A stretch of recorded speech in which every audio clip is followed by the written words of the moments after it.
Welcome to Engage Kansas, a partnership between KMUW, KHCC, and the Kansas Leadership Center. I'm Sarah Jane Crespo. Should the ability to access the internet be available to everyone regardless of distance from a big city, or should it remain a privilege for those that can pay what it takes to get it? The bipartisan Internet for All initiative is bringing $5.7 million to Kansas to improve broadband access. How should it be spent?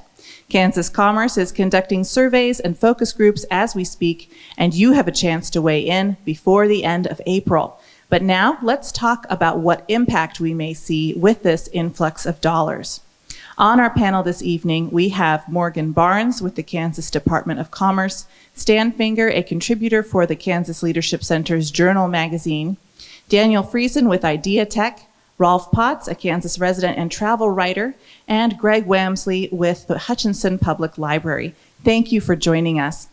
As we discuss this issue, we'll be incorporating questions from our audience discussion facilitated by the Kansas Leadership Center over the last hour. Let's get started. I want to begin with an overview here. Morgan, tell us about the Broadband Infrastructure Project. Thank you, Sarah Jane. So with the Infrastructure Investment and Jobs Act, it was a bipartisan infrastructure bill, and that is bringing $65 billion to broadband across the United States. So what that looks like for Kansas is a little different.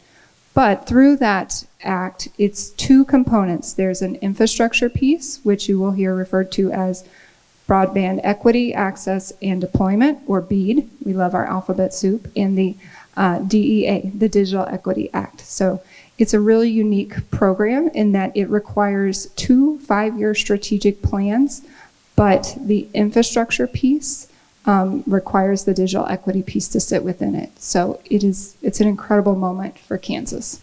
How pervasive is the lack of internet access in Kansas, as far as you can see? It's been really interesting. With the Broadband Roadshow that we've done, it's everywhere. It's not just in rural Kansas. It's in pockets and blocks of liberal Kansas. It's within the communities. It's with the metropolitan areas. It's in rural spaces. It doesn't discriminate on your zip code. There's lots of opportunity. And Stan, how did the pandemic exacerbate broadband access issues from what you have seen? And if you also want to add in a little bit, I know you've kind of been a witness to that pervasiveness of the lack of internet access as well. But did the pandemic exacerbate broadband access issues, or do you think it revealed problems that already existed and were just sort of being ignored before 2020? I think it was a little bit of both, Sarah Jane. For a long time, the legislature, I'm told, kind of drug its heels about providing funding for broadband access, because legislators would literally say, why do we want to pay for somebody to sit at home and watch Netflix? The perception was broadband was a luxury, not a vital utility. But the pandemic really brought home the fact that broadband access needs to be available everywhere, because it might be, for instance, when you had shutdowns of schools and businesses, students had to suddenly do their homework from home. Employees had to work from home, and if they had no broadband, they couldn't do that. So they'd have to scramble for ways to get access to broadband, whether it's parking outside of a library or outside the school district offices where they had broadband access, Wi-Fi that they could tap into from their vehicles. And it really brought home the fact that, this is something we can't do without. Doctors were not able to see patients because of shutdowns, so they would try to do telehealth, Zoom meetings or different types of discussions with other medical professionals to say, what do we do here? And if they didn't have the broadband to handle that, they couldn't do it. So they found limitations they didn't know existed until the pandemic set in. I have an email comment from a listener that really kind of echoes what you have been saying. I want to share this with you all and see if there are other responses to this from you guys. It says, I'm a rural resident who is far more interested in obtaining reliable rural cell phone service than being able to stream. Someone's very life can be at risk if they can't make a call or if a call gets dropped. Additionally, my doctor is in her office 3.5 days a week, so there's only a 50-50 chance of being able to access telemedicine in a timely fashion, regardless of what internet capabilities someone has. Would anyone like to respond to that comment? I'd be happy to. I think that example just shows how far we have yet to go in the state as far as broadband deployment. In your example, there was discussion of cell phone service not even being available. And if we don't even have that, broadband is quite a ways behind. And so I think that also points to the fact that mobility infrastructure such as cell phone service isn't going to solve our needs for broadband when your example said, she just wants to make a phone call and do the essentials. So, that's a great example of someone that's very far behind and really they need the full solution, which is when you bring broadband, it typically brings mobility and cell phone service with it. Thank you, Daniel. I want to come to you for a moment here, Gregg. You work with the Hutchinson Public Library, and I'm wondering what challenges you have seen people facing, especially in the last several years since the pandemic has hit. Well, I think that, it's already kind of been covered. When COVID hit, it exposed the fact that I think maybe lots of people thought, well, I've got adequate, and our town has adequate access. And it was abundantly clear from the beginning that that was not the case. And, at the library, it's a place where we see lots of people come, even before the pandemic, to use our internet because our internet connection is pretty solid. And so if you have some task that requires a really robust upload ability, you come to the library because you're going to be able to get it done there. I think since the pandemic, at least from our perspective, things have changed a little bit in that it seems like fewer people use our devices that we provide for people, so public computers and things like that. But way more people use our Wi-Fi, and the numbers are growing every year.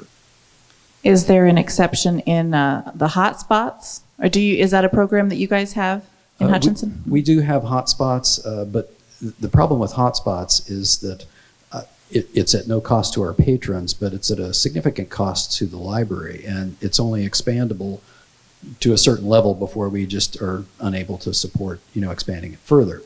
And couple that with the fact that, it's a library, you check things out. So there, you got to bring it back. So it's not like that's a reliable source of connectivity. Daniel, as someone who works in the realm of broadband, are there some trends that you can share to help illustrate this issue of the lack of broadband access? Yeah, happy to provide some trends.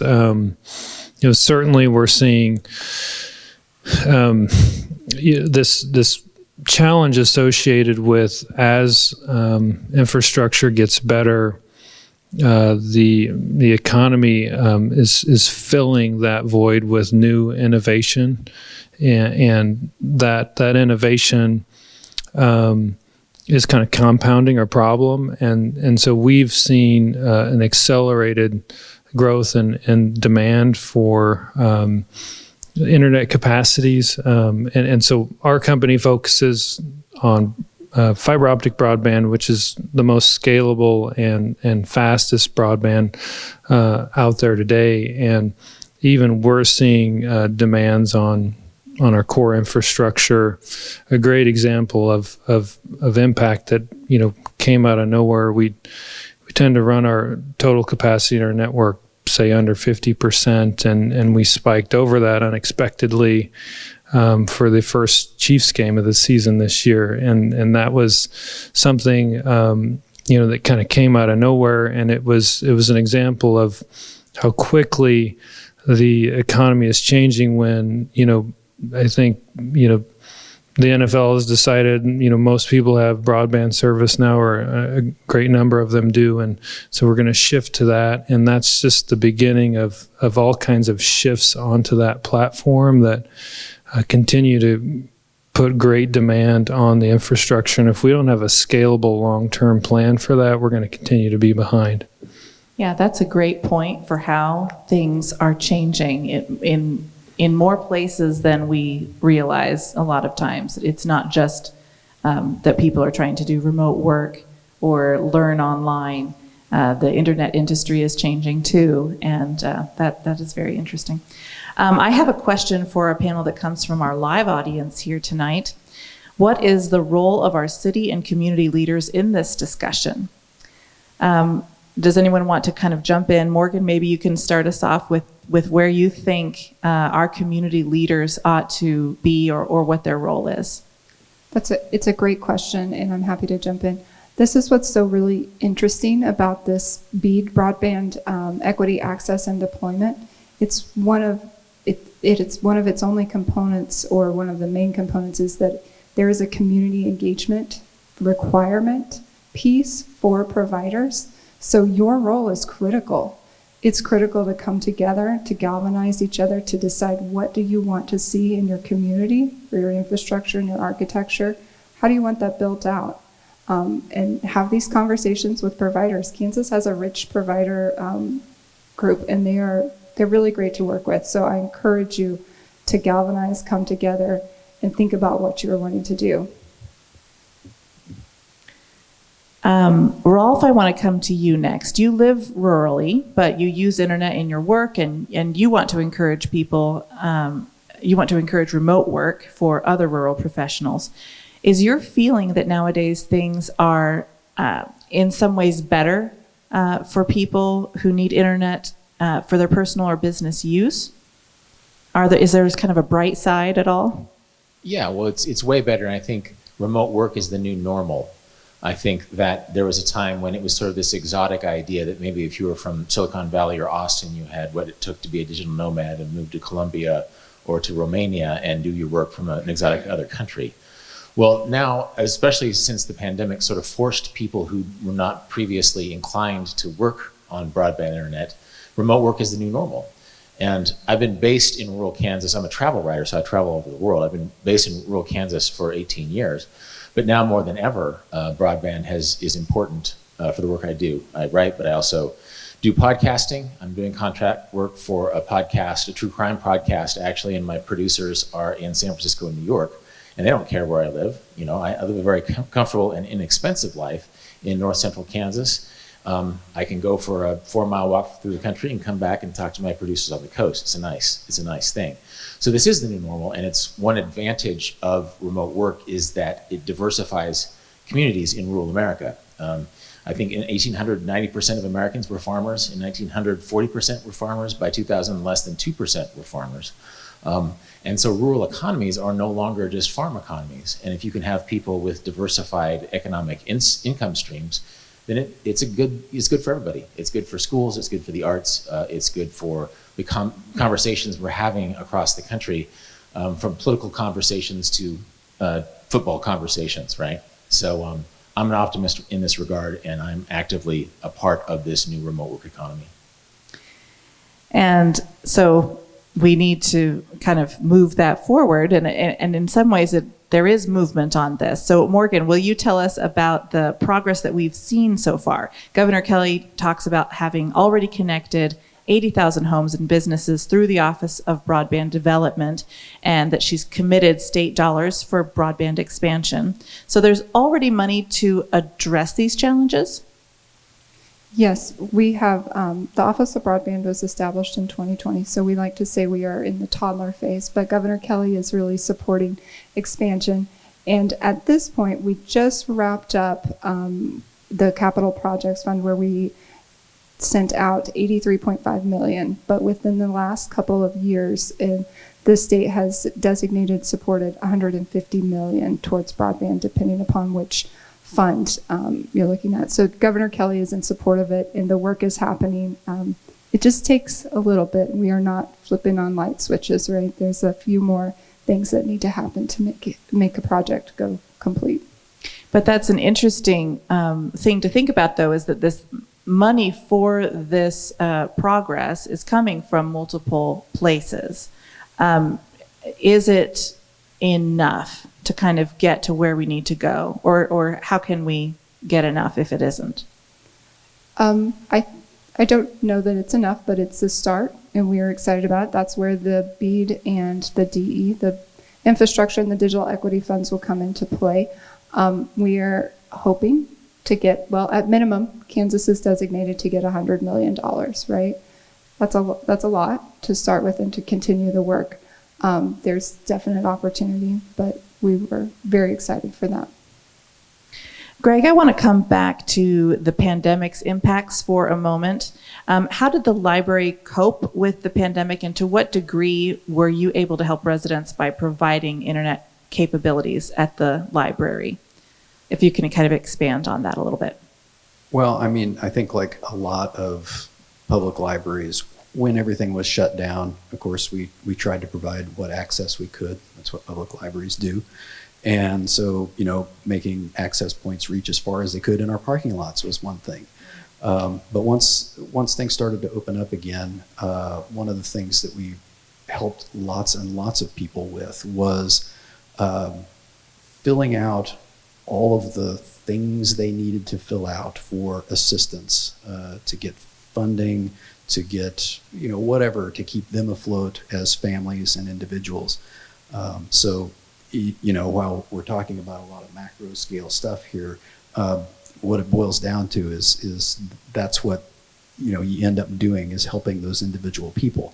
And it was evident, you know, by the number of people who came in that people didn't have that access at home. And the knowledge of how to even take a step toward having that access. Yeah, in some cases, well, actually, in a lot of cases, yes. And, you know, I think there's more resources now. It's just getting people to understand how to find those resources and get signed up for them. And that comes back to, you know, what can the community do? Communicate, share that information and help people get signed up.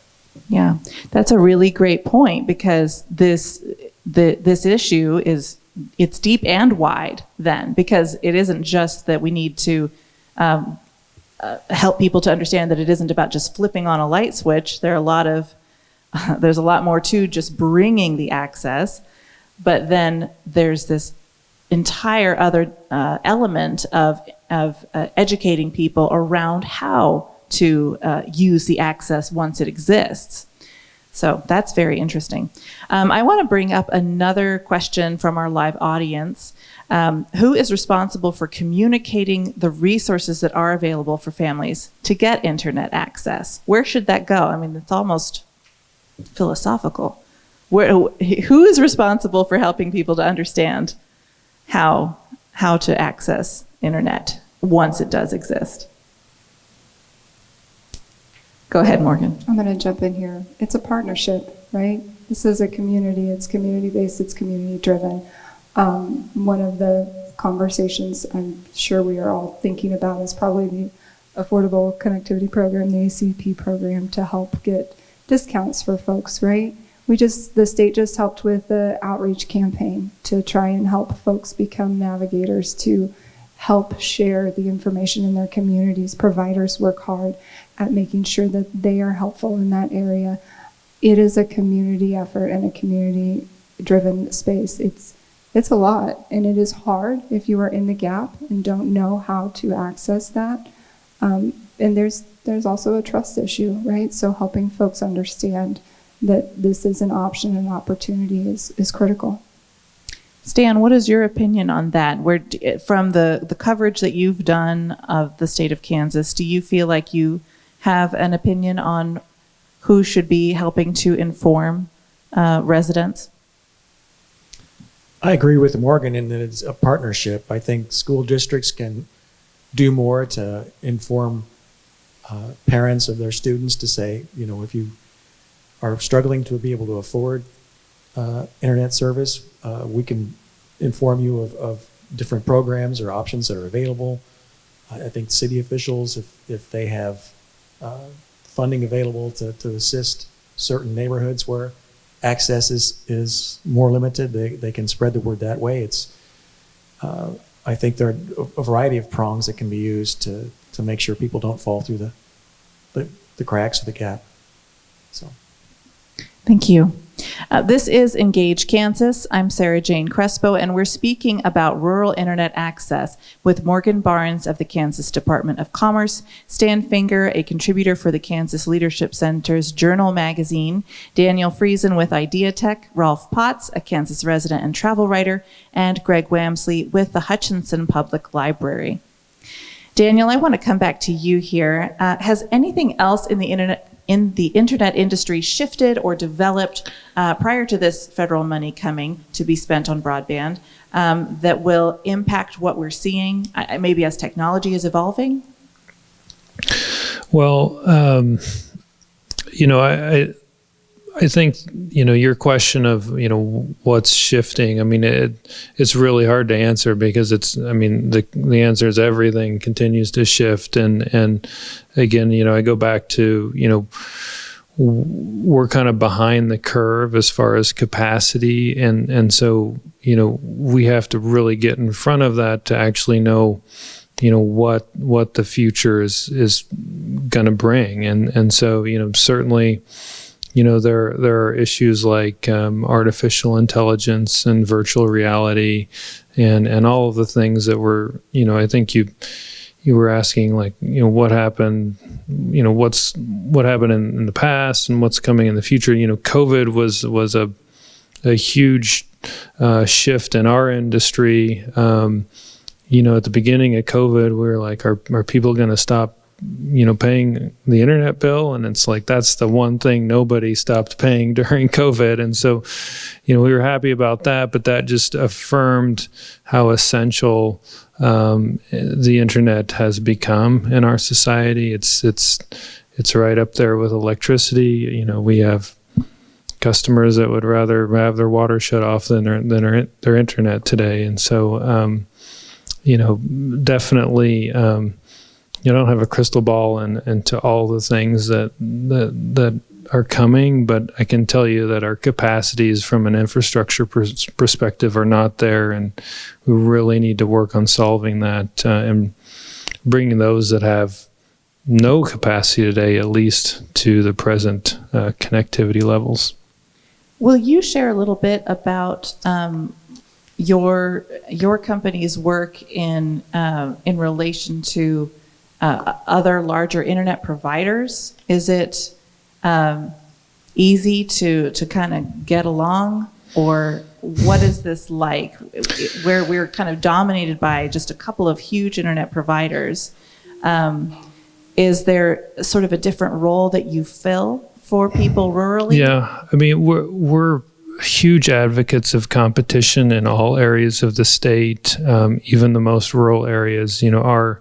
Our mission is internet freedom, and we focus on that for the most rural of subscribers that they weren't necessarily the ones. They may have bought their house or farm decades ago, and they did not know the foundation of the economy was going to shift towards the need for internet. And now they're in a place where they're invested and they have no connectivity. I mean, these are, the agricultural part of our Kansas economy is a pillar of our economy, and we really do need to serve that component of the underserved. But when we say internet freedom and serving the underserved, it goes beyond just the rural areas. We really believe, metropolitan communities that have one, maybe two providers, it's really a duopoly situation. Prices are high, customer service is poor, service reliability is poor. All of these things get better with competition. It's challenging for us when we get competed against. It's challenging for our competitors, but the consumer wins when that happens. And so, to your point, it is extremely hard for independent, small internet providers to play in this game. The cost associated with deploying infrastructure is in the millions of dollars. Requires a very good team and a lot of planning, a lot of smart people to enter into a market dominated by some of the largest companies in the world. And so it's very our main point when we advocate for policy is we talked about city leaders and policymakers. Those people need to advocate and support competition. It's really kind of the natural way in a capitalistic society that we can solve problems like this. Stan, as someone who has covered this issue across the state of Kansas, what challenges have you seen people face who lack the ability to connect? Are there some stories that really come to mind or that you would like to share?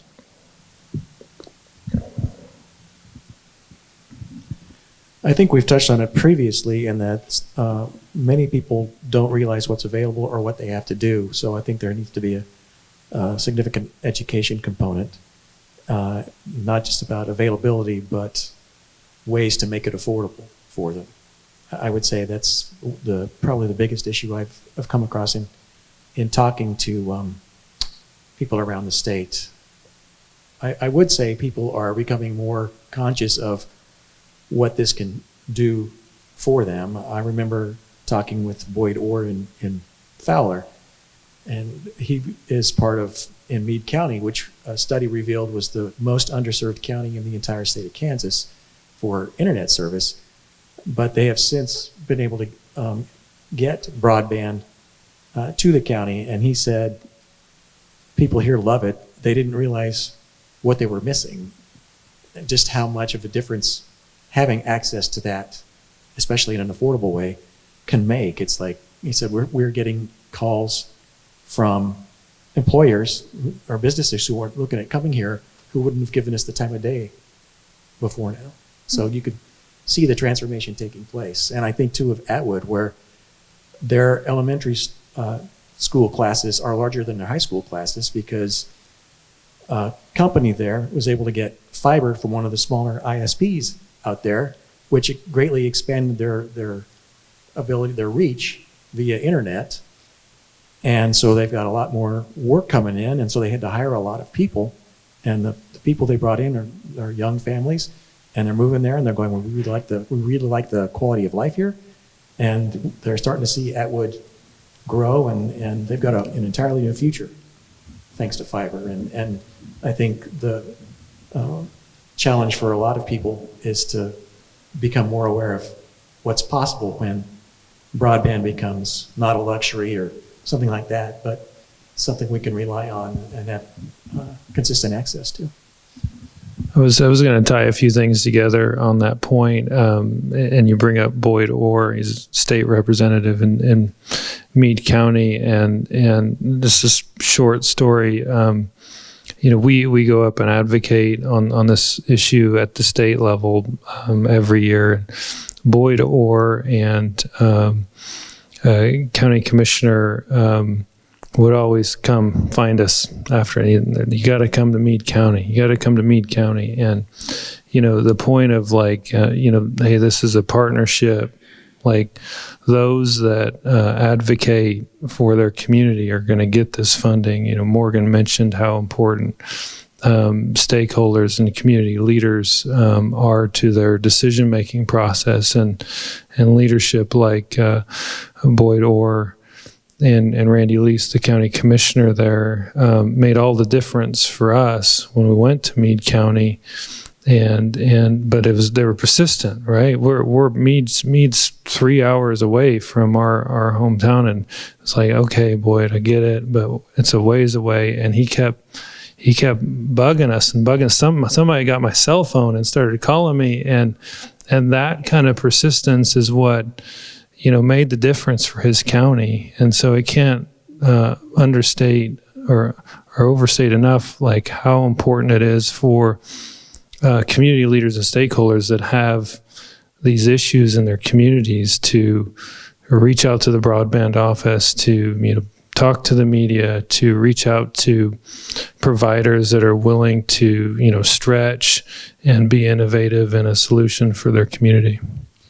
Are the smaller internet service providers generally the ones that go deeper into rural areas? Yeah, I mean, it's definitely a theme. I think you see, smaller providers, rural telephone companies that have roots in communities are often the ones that respond.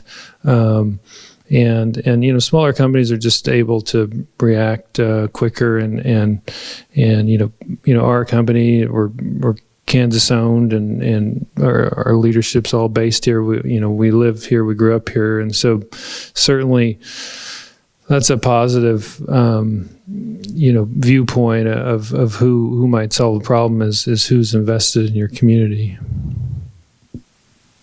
Stan, go ahead. Yeah, I have a follow-up to that. One of the people I talked to, a couple, she spoke about having lived in Leavenworth and then moved to the town of Timken, which is maybe 100 people in Rush County, just a little hamlet. And she said, because of a new job, and she said, in hindsight, it was a tremendous blessing because when the shutdowns occurred, they discovered in Timken that they had fiber optic access and incredible internet. She said, the best internet I've seen anywhere. She wouldn't have been able to do her job in Leavenworth because it was served by one of the larger providers, and their level of service was so low, she wouldn't have been able to do any of the remote work that she can easily do in Timken. And you have examples of that. There's a company that expanded in Mayfield in Sumner County because it has fiber available, and I think you could count the population of Mayfield in the dozens at the most. So you have a number of examples of that, of some of these smaller ISPs that they're able to provide things like fiber and what can we do for you, a specific customer, so you can get what you need. And the larger providers so far have been less willing to do that. Morgan, did you want to make a point? Maybe not a point exactly, but just a comment on, as we have traveled across the state for the Broadband Roadshow, some of the consistent things folks have said is, before we go to buy a house, we have heard folks ask, is the internet good here? And this is rural Chanute, Kansas, right? What's the internet like here?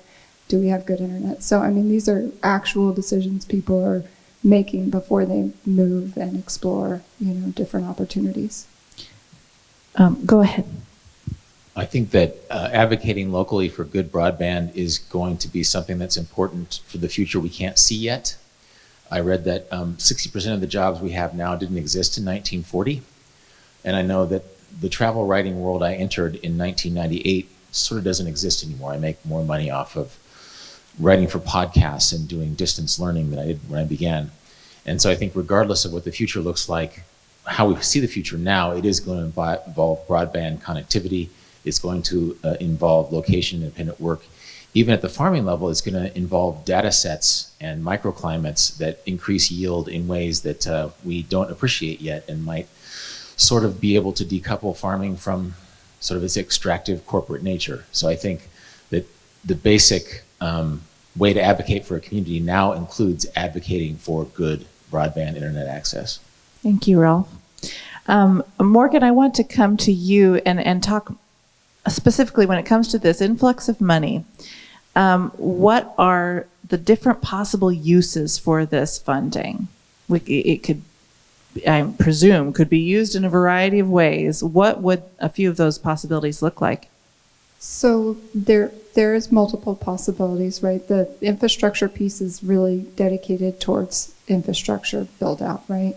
The digital equity piece is interesting in that digital equity is kind of this new word that folks are using, and so it's affordability. Can I afford it? If fiber comes to my home, can I afford to purchase it, right? It's access. Do I have access to it? Am I able to use it? And then it's adoption. If I have access to it, if I can afford to use it, do I have the device to use it? Do I have the skills to use it? So these are all things that are being talked about. We don't have any like specific designated ideas on how we want to spend the money, but that's what these conversations are. We've had 2 or 3 months of conversations across the state to see where the needs are. It doesn't do us any good to make up our mind and decide how we're going to spend the money until we've talked to communities across Kansas. But our office is focused on future-proof technology, scalability. We want to make sure that we do this right. So none of that money is earmarked yet, and right now is the time to give feedback. We don't have any earmarked dollars. No, this is all, we are creating something that will last for generations. Okay. I have one more email comment that I want to share with you. This one says, 100% of college students need some sort of access to the internet. Currently, students who can't afford internet or a laptop are left using the computer lab at Hutchinson Community College. Even with extended hours, the computer lab does not always have everything the students need. Some students may also not be able to purchase internet for home use, which will eventually lead these students to go to public Wi-Fi areas such as McDonald's, Arby's, and local coffee shops. I believe the best way to spend this money is to pinpoint who in the community may need full access to the internet at no cost, such as parents with school-age children, parents who are trying to further their education, and those who are in college, by means of hotspots, Wi-Fi enabled, and Wi-Fi active tablets, and other Wi-Fi devices such as phones. So there's one person's opinion of where that money might be really well used. Is this project flexible enough that that is a possible future? You know, there's definite opportunities. There's already, like with the Affordable Connectivity Plan, a lot of providers have done their absolute best to make sure that the discount, the $30 discount, does include free, like that wipes the bill clean and they can have free internet. So there's that opportunity. I think, Daniel, do you all? I hate to call you out. I'm sorry. No, go ahead. Are you? I mean, Affordable Connectivity participation? the programs out there today, like ACP, are not very good from a adoptability perspective. I mean, there's a lot of money out there. We've heard a lot of challenges associated with the process and getting denied, or just the requirements associated with just getting in. And so, I think the state, from their perspective, is looking at that, and certainly providers are interested in helping too. This digital equity issue is complex. It's a bit philosophical. It gets very political. Talking about picking subsets of individuals to subsidize their broadband internet service. We have at IdeaTek we have a little bit different view related to this. We have the data, and we know there's in a metropolitan area, there's an area typically that has lower subscription rates and is the last place in the city that you'll deploy in or invest in, and that's the digital equity issue.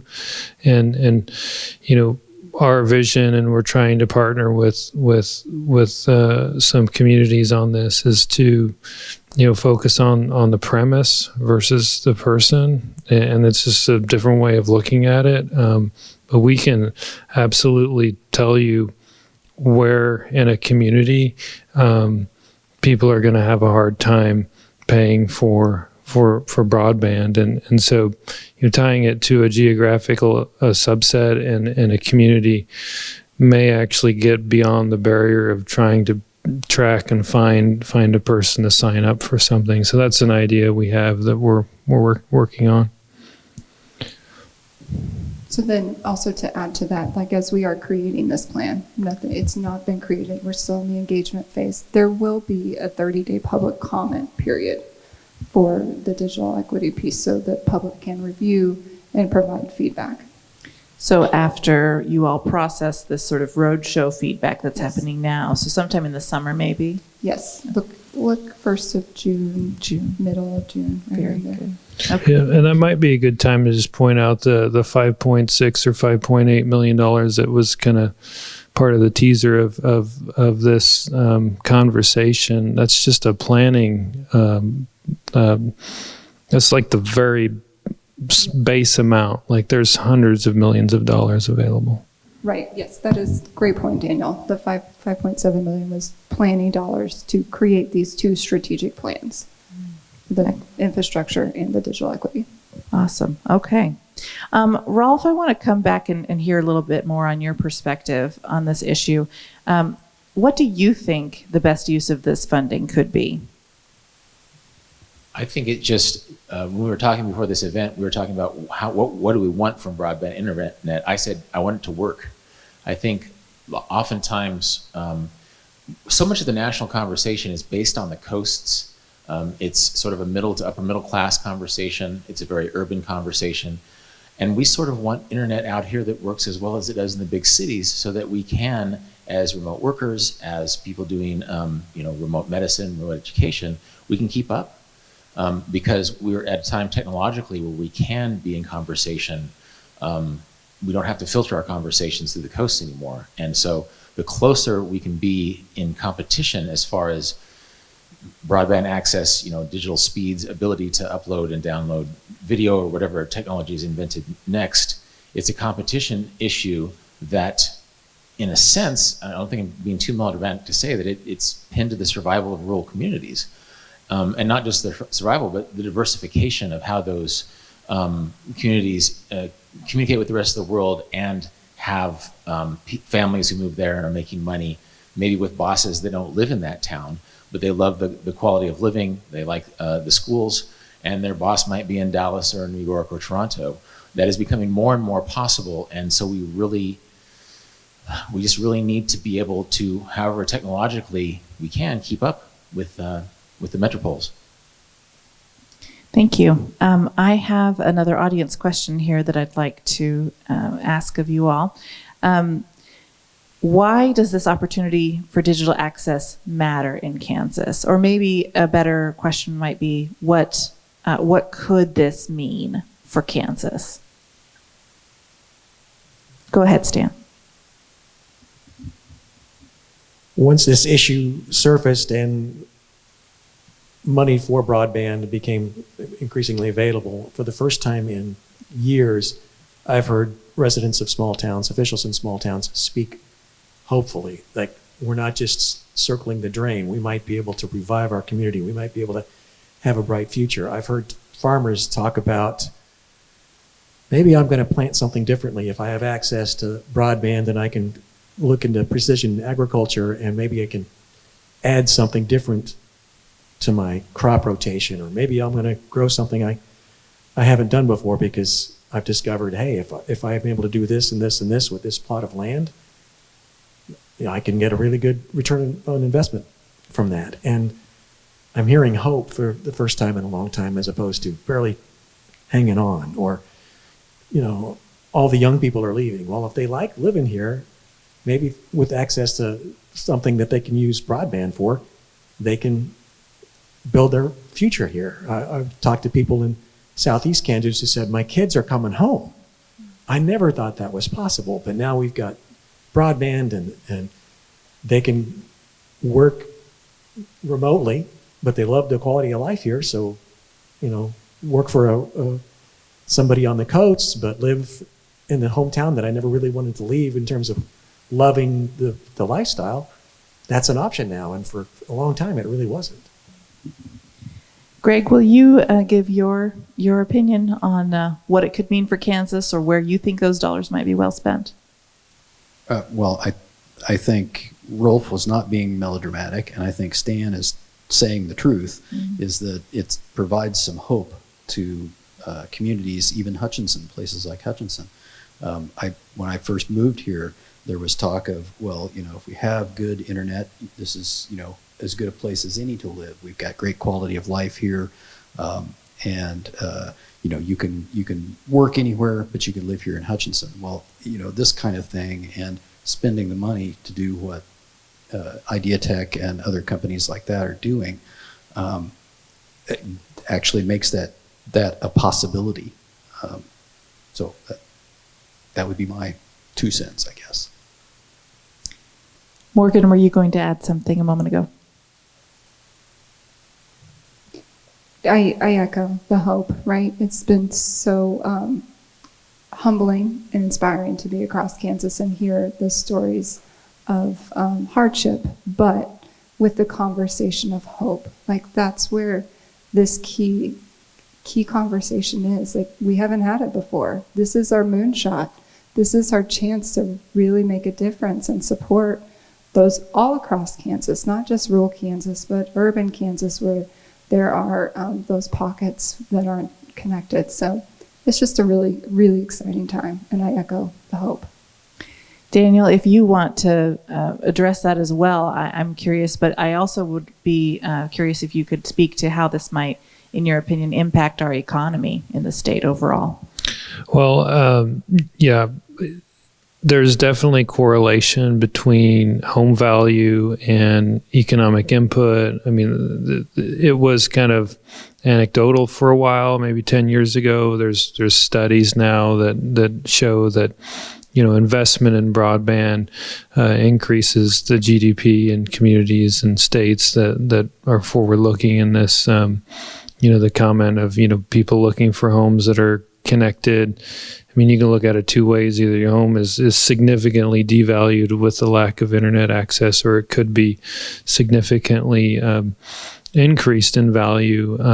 You know, there's a lot of beautiful landscape and land in the state, and there's a huge amount of migration back to, you know, quality of life, kind of quieter, you know, more peaceful living, especially after post-COVID, and this state is well positioned for that. And so, you know, I think we thought we were going to have this exodus, and I think it was even mentioned. I think that's beginning to reverse in areas of the state, and so, you know, that's a very valuable adder to our economy. The other point is, and you know, Morgan said it, the governor, the legislature, they understand the value of this. I think they could push even harder, frankly, on this issue. You know, the state has made some really progressive efforts in economic development lately, and this fits well with that. You know, if we can push to kind of the top 10, we're in the middle of the pack right now, in the 30s, you know, of 50 states. You know, we should really be focused on getting the top 10, top 5 for broadband development, to kind of add that as a component of our aggressive stance on economic development in the state. It may be a way to bring larger companies to Kansas as well. No, well, absolutely, and you know, we've benefited. I think many companies have benefited from being able to capture or allow their especially post-COVID, right? We kind of went through the whole test of whether, you know, the economy can serve, you know, people can work outside of a building, and I think we proved that can happen very well. And so there's a lot of opportunities for both, you know, bringing in workers from out-of-state companies and, like you said, bringing, you know, new companies in that can access the entire state workforce, not just a local workforce. I have one final question, and I would like each of you to address this. So we'll kind of like go down the line here. But from your experience or from your vantage point, what is something that people don't understand or that they need to know about this issue of broadband access? And Morgan, if you want to start us off. Thank you, Sarah Jane. My favorite part about, you know, what folks don't understand and helping educate across the state is that this is not a light switch. It took 35 years to build the highway system, right? Like, we are building massive infrastructure. I hope it doesn't take 35 years, right? That's the goal. But to understand that this work and these projects take significant time of 2 to 3 years to get people connected. So stay with us.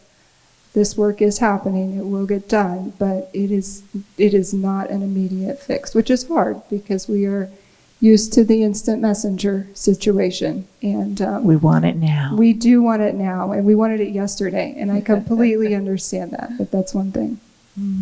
Stan, what about you? I'm thinking that people just need to realize that if they've got questions or they need answers about something, that there are places they can turn. That, well, we just don't have broadband here and there's nothing we can do. Well, there are places you can go. But don't be afraid to ask questions. Don't be afraid to knock on doors, because a lot of work is being done on this. And there are more opportunities, more options available than you may realize. So. Rolf, what about you? I think I'm an optimist. I think what's at stake here is that we can reverse the brain drain that's always characterized this part of the United States, probably going back to when the first waves of people settled here in the 1880s. It's brain drain has sort of been a metaphor for young, smart people leaving this place. We're now at a technological moment where young people don't need to leave, or they can leave and come back and live comfortable lives with high quality of life, which is a phrase that's been used a lot here. And the difference between, reversing that brain drain is the infrastructure that we've been talking about right now, and just sort of keeping up, making sure that we are not technologically behind other parts of the country. Because if we can keep up, then that brain drain may less come to characterize this part of the country. Gregg, what do you think is something that people need to know about this topic? Well, I think that this is a communication issue as much as anything else, and that this is an opportunity for us to talk and bring together and give folks who have lots of money and power our opinions, and yes, it's an opportunity for survival. And Daniel, the last word goes to you. All right. Well, this is a tough question. I echo the points here, and Morgan's point of like patience is an important one, but I think people think that there's one solution is going to solve this problem, and that's not the case. There's a lot of problems. I think a big misconception here is this is a simple problem. It's highly complex. There's many variables. It's often compared to electricity, but it's actually much more complicated from a number of different factors than that. And so, allowing that to develop, but really just, pushing and advocating for, your community, your home's, piece of this pie. I do think like this is probably a once in a lifetime opportunity for most of us, and we need to do it right. And we really need input and advocacy on that. The state needs advocacy that, I think the federal government thinks the state's almost served. And, I think this conversation is proving that's not true. And so we need to advocate for that and really push, for a scalable long-term solution that does it right the first time. Because I don't know when this all ends in the next, decade, that we'll have another chance with this amount of money. So, we really need to work together as communities and stakeholders to do it right. Thank you all for joining this important conversation. And I hope that everyone listening will check out the Wichita Public Library's further resource guide on this topic, which we have a link to on our website at engageict.org. You will also find the recording of this and our Engage ICT discussions at engageict.org in the coming days, and you can share that with friends and family. Let's all take that survey and help others to access it as well over this next week. It is linked at engageict.org. Engage ICT is sponsored by Keith and Georgia Stevens. Thank you all so much for listening. For KMUW, I'm Sarah Jane Crespo.